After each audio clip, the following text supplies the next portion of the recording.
Students, आज की 11th की बायो की क्लास स्टार्ट करते हैं। पिछली क्लास में हमने लेसन फर्स्ट स्टार्ट किया था और उसका नाम था जीव जगत। आज की जो हमारी क्लास है, इस क्लास में उसी चैप्टर का हम आगे का जो पोर्शन है उसको स्टडी करेंगे। ठीक है, इसमें हमने कुछ चीजें छोड़ दी थी, या जो टाइम के अकॉर्डिंग जो हमारी क्लास थी उसके अकॉर्डिंग हमने वो मटेरियल था वो आपको पढ़ाया था। मैंने आपको क्लासिफिकेशन बताया था कि जीव जंतुओं का अध्ययन करने के लिए जो वर्गीकरण है उसका कैसे क्रम तैयार किया जाता है।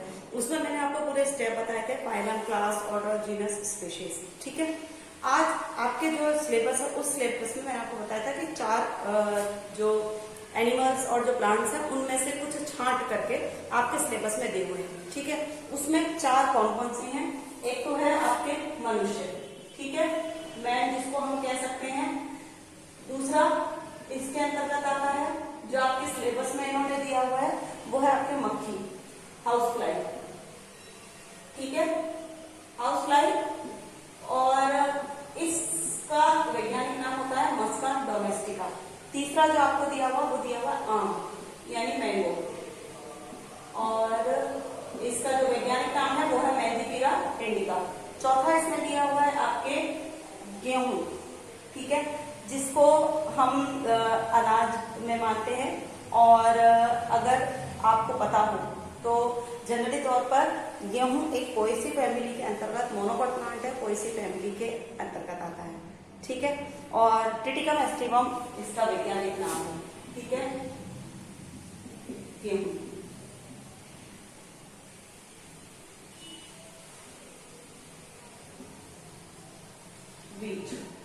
ठीक है, ये चार आपके सिलेबस में। तो मैं सबसे पहले यहां से स्टार्ट करती हूँ। मैंने जब आपको क्लासिफिकेशन बताया था तो मैंने आपको एक चीज बताई थी कि चार से पांच चीजें इसमें मेन होती है, और वो है सबसे पहला आता है फाइलम, फिर क्लास, फिर ऑर्डर, फिर फैमिली, फिर जीनस और फिर स्पीसीज। ठीक है, हम मेन का क्लासिफिकेशन स्टार्ट करते हैं, तो मैं आपको सबसे पहले यहीं से स्टार्ट कर देती हूँ और मैं एक साथ ही इन चारों का क्लासिफिकेशन यहाँ पर आपको बता दूंगी। ये है फाइलम, ठीक है, दूसरा क्लास, तीसरा आपके फाइलम, क्लास, ऑर्डर, फिर फैमिली, ठीक, जीनस एंड स्पीशीज। ठीक है, ये 6 पॉइंट्स इसके अंतर्गत हैं। इन 6 पॉइंट्स में सबसे पहले आता है फाइलम, यानी किस संघ के अंतर्गत जंतु आता है। अब होमो सेपियंस मनुष्य है और इसका जो फाइलम है वो है कॉर्डेटा। ठीक है, कॉर्डेटा के अंतर्गत आता है। अब फाइलम के बाद जो दूसरा जो इसका टॉपिक आता है, फाइलम को हिंदी में कहते हैं संघ। दूसरा है क्लास, जिसको हम कहते हैं वर्ग। ये आता है मैमेलिया वर्ग के अंतर्गत, मैमेलिया। ठीक है, मैमेलिया इसका एक वर्ग है जिसमें हम स्तनधारियों को रखते हैं। कॉर्डेटा के आपने वर्गीकरण देखा होगा कि कॉर्डेटा का जब वर्गीकरण करते हैं तो जंतुओं को 5 वर्गों में बांटा गया है। कौन कौन सा है आपको अगर ध्यान हो तो उभयचर इसके अंतर्गत आता है, पक्षी वर्ग आता है, स्तनधारी आते हैं इसके अंतर्गत, और जलचर जो पानी के अंतर्गत रहते हैं, और एडीज जिसको हम कहते हैं जो पक्षी वर्ग के अंतर्गत आते हैं। इस प्रकार से 5 इसके अंतर्गत वर्ग हैं, जिसमें जो मनुष्य है वो स्तनधारी के अंतर्गत आता है। अब इसका जो ऑर्डर है वो है प्राइमेट्स।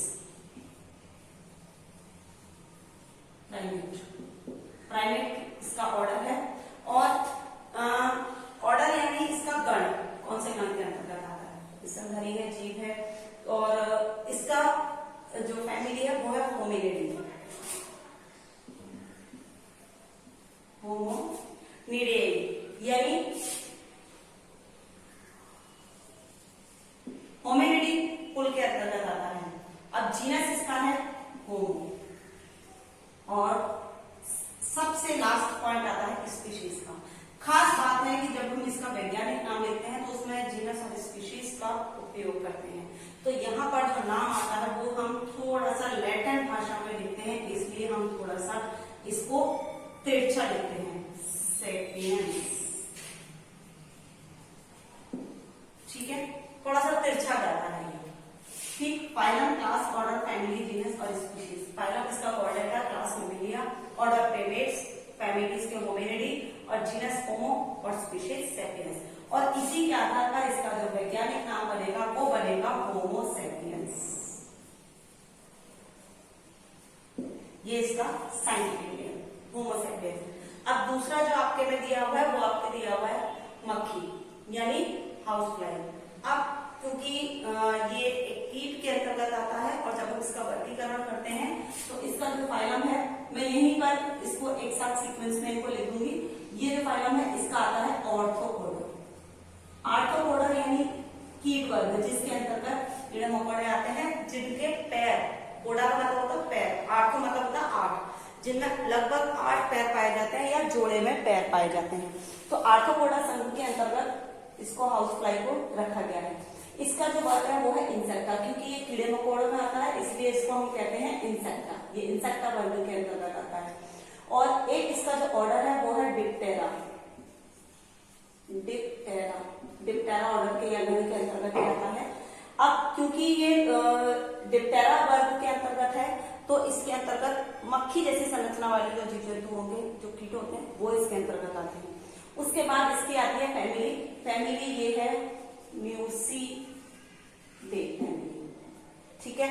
और म्यूसिडे फैमिली के अंतर्गत जो मक्खी कुल की जो जितने भी जो जीव हैं वो आएंगे। छोटी मक्खी, बड़ी मक्खी, फल मक्खी जो आती है वो सब इसी कुल के अंतर्गत आती है। इसका जो वैज्ञानिक नाम है वो है मस्का। मस्का और इसकी स्पीशीज है डोमेस्टिका। डोमेस्टिका, ठीक है। तो अब मस्का डोमेस्टिका के आधार पर इसका नाम हो गया मस्का डोमेस्टिका।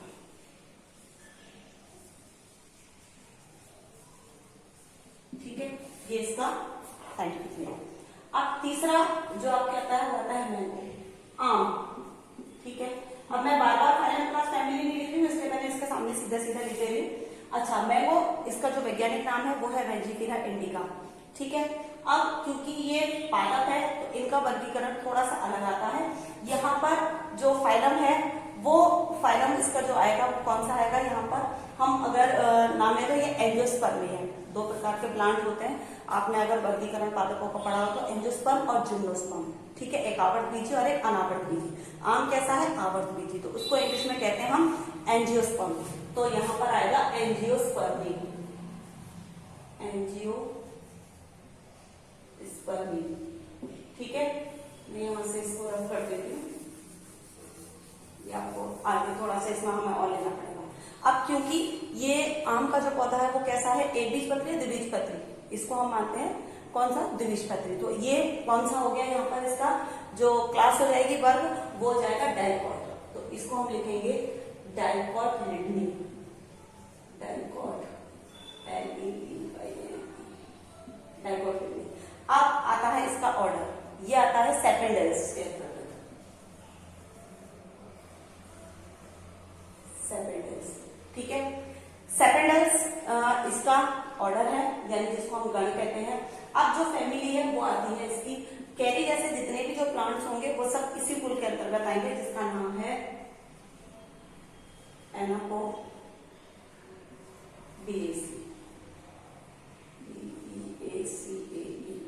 ठीक है। और इसका जो जीनस है वो है मैजीफेरा। मैजीफेरा, और ये है इंडिका।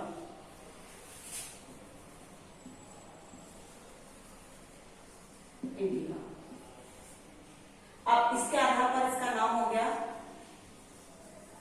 मैजीफेरा इंडिका। मैंने आपको चीज कही थोड़ा सा तिरछा लिखना है आपको ये स्पीशीज वाला नाम, ठीक है। 1, 2 और ये 3।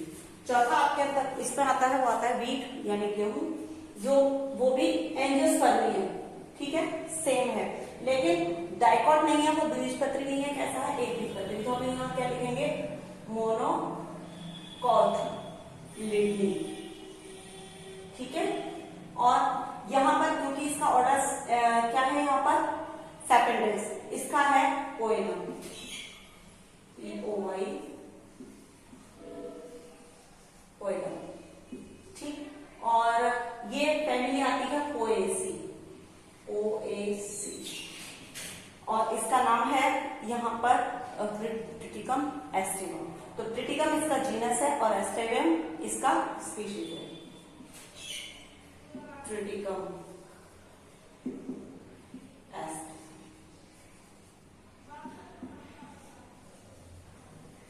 ठीक है, अब ये इसका नाम हो गया ट्रिटिकम एस्टिवम। Triticum aestivum. ठीक है, इस प्रकार ये 4 आपके सिलेबस में दे रखे हैं। इसके बाद हमारा टॉपिक आता है वर्गीकरण के जो सहायता वाले साधन होते हैं। पेड़ पौधे और जीव जंतुओं को वर्गीकरण को लिए प्रत्येक चीजों को लंबे समय तक संरक्षित करने के लिए, जिससे और लोगों को जानकारी मिल सके, कुछ जीव जंतुओं को या पेड़ पौधों को जो बॉटनिकल गार्डन होते हैं या जो म्यूजियम्स होते हैं उनमें संग्रहित करके रखा जाता है और उसमें उनकी समयावधि, उनका स्थान, सब चीजें उसके अंदर रखी होती हैं, जिससे उनको लंबे समय तक सुरक्षित रखे और उनकी स्टडी के लिए भी सुरक्षित रखा जा सके। अब उसमें कुछ चीजें हैं, ठीक है, जैसे सबसे पहले आता है म्यूजियम। म्यूजियम से पहले हम पढ़ते हैं हर्बेरियम। हर्बेरियम आपने नाम सुना होगा, हर्बेरियम फाइल होते हैं। ठीक है, हर्बेरियम फाइल केवल पादपों के लिए ही एकत्रित की जाती है, जबकि हम वैसे तो हम कीट को भी रख सकते हैं, लेकिन हर्बेरियम फाइल का यूज उन ज्यादातर पौधों के लिए किया जाता है। जैसे हमको कोई एक कुल दे दिया, उस कुल के हमको पौधे इकट्ठे करने हैं, तो हम क्या करेंगे, पौधों का एक स्पेसिमेन तैयार करते हैं, यानी उसकी एक टहनी तोड़ते हैं। स्पेसिमेन तैयार करने के लिए हमको ये चीज भी ध्यान रखनी पड़ती है कि हम जो टहनी लेते हैं यहाँ इस हर्बेरियम फाइल में लगाने के लिए, हर्बेरियम फाइल एक शीट आती है, इसमें हर्बेरियम की शीट आती है इस तरीके की, जिसमें चारों ओर बाउंड्री होती है और यहाँ पर एक कॉलम बना हुआ होता है, जिस कॉलम में उनके पूरा वर्गीकरण हमको लिखना होता है।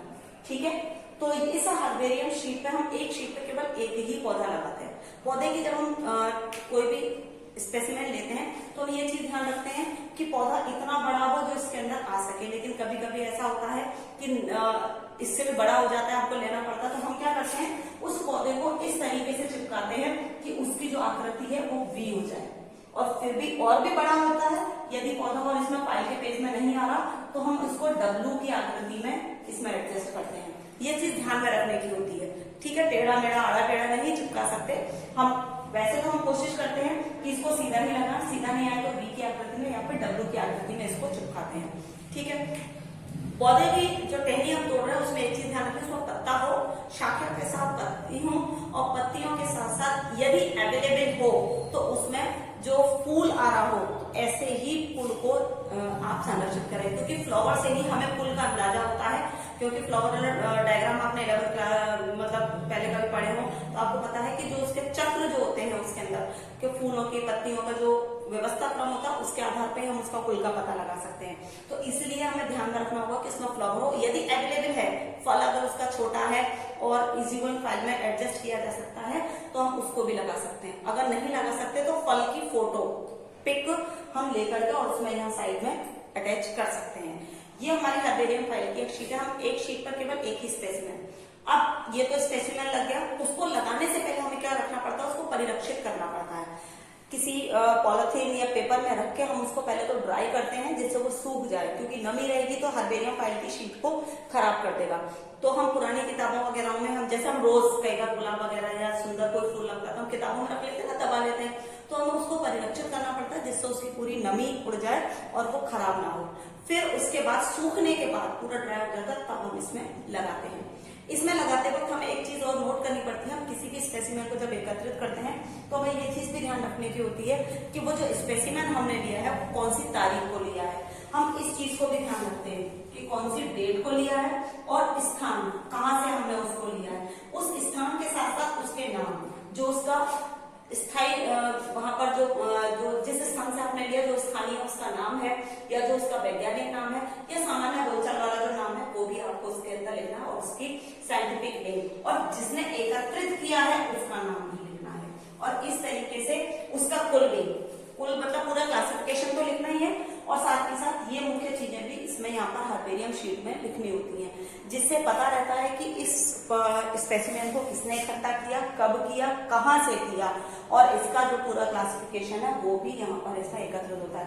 इससे ये सुविधा हो जाती है कि हमको एक ही जगह पर एक ही बार में बहुत सारी चीजें देखने को मिल जाती हैं। ठीक है, अच्छा, वर्ल्ड का सबसे जो फेमस बॉटनिकल गार्डन है बॉटनिकल गार्डन यानी जहां पर इनको संरक्षित करके रखा जाता है। बॉटनिकल गार्डन इंग्लैंड में, जहां पर पेड़ पौधे लगाए हुए हैं और जीवित अवस्था में है। ठीक है, इंग्लैंड का है, उसका नाम है बॉटनिकल गार्डन क्यू गार्डन। ठीक है, ऐसे ही हमारे भारत में भी है। एक तो हावड़ा में है, वो है इंडियन बॉटनिकल गार्डन के नाम से है हावड़ा में। और दूसरा है एक लखनऊ में, जिसको हम नेशनल बॉटनिकल रिसर्च इंस्टीट्यूट कहते हैं, जहां पर रिसर्च भी होती है। ठीक है, पेड़ पौधों के ऊपर। हर्बेरियम के बाद हमारा जो नेक्स्ट जो टॉपिक आता है वो आता है आपके पेड़ पौधों के अध्ययन के बाद हमारा वनस्पति उद्यान, जिसको हम कहते हैं बॉटनिकल गार्डन। बॉटनिकल गार्डन में ये तो थी हर्बेरियम शीट, जिसमें से हम पेड़ की टहनी को तोड़ करके इसमें लगाते हैं। और बॉटनिकल गार्डन में हम क्या करते हैं, जीवित अवस्था में ही पेड़ पौधों को उगाते हैं। उन पेड़ पौधों को उगाते हैं जो सामान्य तौर पर वातावरण में कम मिलते हैं या कम अवेलेबल हो पाते हैं, या उनके लिए कुछ विशिष्ट कंडीशंस या विशिष्ट टेम्परेचर या तापमान या वातावरण या भूमि या मिट्टी की आवश्यकता होती है, उनको उसमें लगाया जाता है। ठीक है, और उनको कुछ बॉटनिकल गार्डन ऐसे भी हैं जहां पर हजारों की संख्या में पौधों को एकत्रित किया जाता है और रख के भी रखा जाता है। जैसे मैं अभी कह रही हूँ हावड़ा का, जो मैंने अभी आपको बताया, जो भारत में है, जो बॉटनिकल गार्डन है, उस बॉटनिकल गार्डन में हजारों पेड़ पौधों की प्रजातियां आज भी वर्तमान में जीवित अवस्था में मौजूद है। और एक जो मैंने अभी लखनऊ में रिसर्च इंस्टीट्यूट बताया, वहां पर जो पेड़ पौधे हैं उनके बारे में अध्ययन भी किया जाता है, साथ के साथ उनके जो रिजल्ट होते हैं, जो उनकी रिसर्च होती है, वो सब उसमें एकत्रित की जाती है। ठीक है, उसके बाद आता है हमारा म्यूजियम, संग्रहालय। संग्रहालय तो स्कूल, कॉलेज या कई जगह बनाए जा सकते हैं। अपने यहाँ पर भी एक म्यूजियम है, रामसिंहपुरा में एक म्यूजियम है, अगर आपने देखा हो तो, राजीव गांधी म्यूजियम।